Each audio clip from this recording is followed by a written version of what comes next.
Halo guys, selamat datang di channel Jadul Series, channel yang menceritakan tentang drama dan film jadul. Sebelum kalian menonton videonya, pastikan dulu kalian sudah subscribe dan nyalakan loncengnya. Di episode sebelumnya, Han Yul mengajak Enchan untuk menjadi pacarnya, dikarenakan tuntutan ekonomi. Enchan pun menyetujui ajakan dari Han Yul untuk berpura-pura pacaran.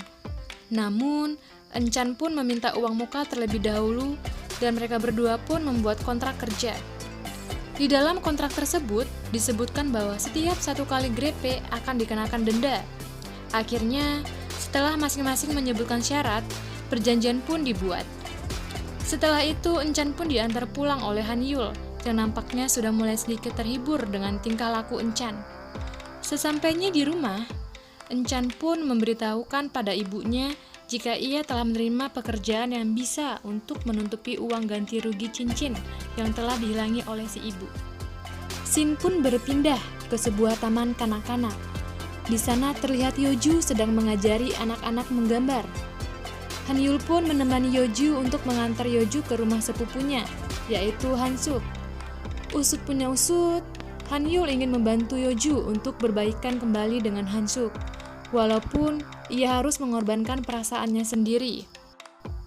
Sesampainya di rumah Han Suk, terlihat rumah sepi dan kosong. Ternyata pemilik rumah yaitu Han Suk sedang berada di taman dan tidak sengaja bertemu dengan Enchan. Han Suk pun sedikit mengobrol dengan Enchan mengenai perihal hubungannya dengan Yeoju. Namun, belum sempat bercerita lama, Enchan sudah ditelepon agar segera pulang ke rumah. Setelah mengobrol dengan Enchan, Han Suk pun pulang kembali ke rumah dan melihat bahwa ada Yeoju dan Han Yul di depan rumahnya. Han Yul pun segera pamit meninggalkan Yeoju dan Han Suk. Yeoju mengutarakan maksud dan tujuannya datang ke rumah Han Suk untuk meminta maaf karena telah meninggalkan Han Suk dan berpacaran dengan Oppa DK. Han Suk pun terlihat tak bergeming dan hanya masuk ke rumah tanpa mengucapkan sepatah kata pun. Namun, setelah masuk, hanya selang beberapa lama Han Suk pun keluar dan mengajak Yeoju untuk masuk ke dalam rumah. Mereka pun saling peluk, berciuman sambil gendong-gendongan. Dan ya tahu sendirilah ya guys, habis itu ngapain. Pada keesok paginya, Yeoju melihat Han Suk yang sedang melamun di halaman rumahnya. Setelah Yeoju bertanya kepada Han Suk apa yang dia pikirkan, Han Suk pun mengungkit masalah ketika mereka berdua masih pacaran. Han Suk merasa menjadi cowok murahan karena selalu menuruti apapun kemauan Yeoju hingga mereka putus.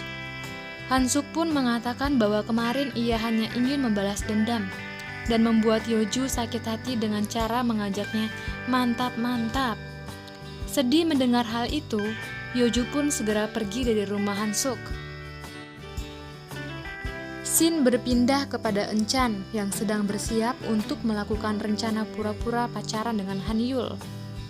Setelah bertemu dengan Han Yul yang menilai pakaian Enchan kurang rapi dan Han Yul pun mengajak Enchan untuk membeli pakaian agar Enchan terlihat lebih tampan.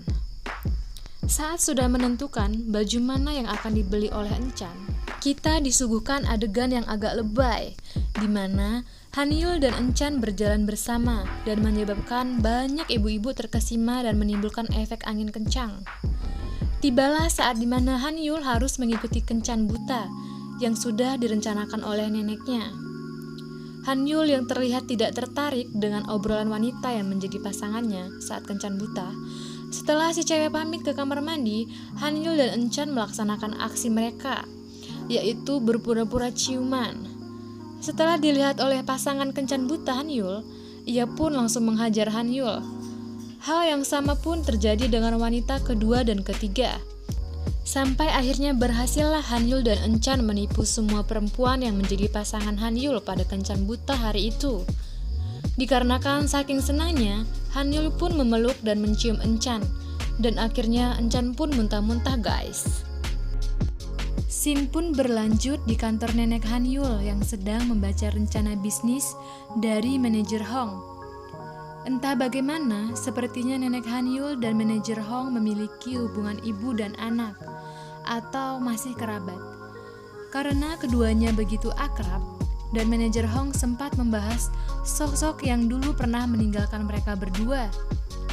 Manajer Hong mengajukan proposal untuk membuka sebuah kedai, dan nenek Hanyul meminta untuk melipat gandakan modal yang ia berikan menjadi 3 kali lipat, hanya dalam waktu 3 bulan. Kembali lagi kepada Enchan dan Hanyul yang sedang makan siang di sebuah restoran.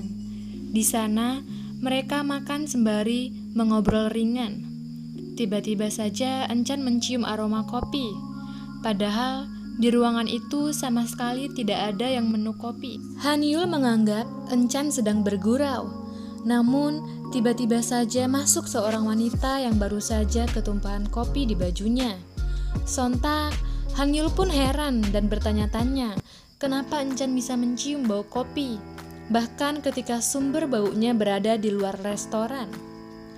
Lalu, Enchan pun bercerita bahwa ia memiliki penciuman yang sangat tajam. Maka dari itu, ia dijuluki si hidung anjing. Setelah makan dan minum soju, Hanyul pun mabuk dan digendong oleh Enchan ke rumahnya. Namun, karena Hanyul benar-benar tak sadarkan diri dan karena Enchan tidak bisa membuka pintu rumah Hanyul, maka Enchan pun membawa Hanyul untuk menginap di tempat latihan taekwondo. Keesokan harinya, ketika adik Enchan berulah di sekolahnya dengan menjual tiket lotre, maka Go Enchan pun dipanggil untuk menghadap guru BK. Setelah urusan selesai, Enchan kembali ke sasana taekwondo. Di sana ia melihat Hanyul sudah diikat, ditelanjangi, dan diinjak oleh murid-murid Enchan. Enchan pun melepaskan Hanyul, lalu menyuruh dia untuk mandi. Hanyul tersentuh ketika melihat foto-foto dan jadwal sehari-hari Enchan. Ia pun pulang sembari meninggalkan arloji mahalnya untuk Enchan. Scene berpindah ke Mas Hansuk yang lagi galau karena mengingat masa lalunya dengan Yoju. Hansuk pun datang ke rumah Yoju dan membicarakan kembali tentang masa lalu mereka. Hansuk seperti belum bisa move on dari Yoju, tapi di sisi lain ia ingin membuat Yoju merasa sakit hati. Karena dulu telah memutuskan Hansuk, sepertinya agak labil gitu lah ya guys. Lagi-lagi scene berpindah di sebuah pesta pernikahan, di mana Hanyul sebagai pria terlihat sedang menanti mempelai wanitanya. Ketika dibuka penutup wajahnya, ternyata mempelai wanita itu adalah Enchan. Hanyul pun kaget lalu terbangun dari mimpinya. Ya kalian tahu sendiri lah guys, itu cuma mimpi. Setelah itu, Hanyul menerima telepon dari Enchan yang ingin menanyakan apakah ia harus membayar uang untuk arloji Hanyul dan berapa lama harus dibayar.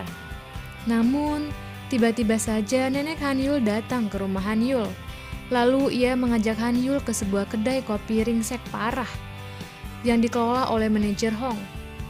Nenek pun mengatakan bahwa kedai kopi itu mulai sekarang adalah milik Hanyul dan manajer Hong. Manajer Hong akan menjadi partner sekaligus mentor Hanyul dalam mengelola kedai buntut itu. Di saat yang bersamaan pun, Enchan shock mengetahui bahwa sasana dojo taekwondonya telah dijual oleh sang pemilik. Dan sekarang dalam kondisi yang sepertinya habis diobrak-abrik oleh seseorang. Dan film pun berlanjut. Oke guys, sampai sini dulu review untuk Coffee Prince. Jangan lupa untuk subscribe dan juga nyalakan loncengnya ya guys. Thank you untuk supportnya. Bye-bye.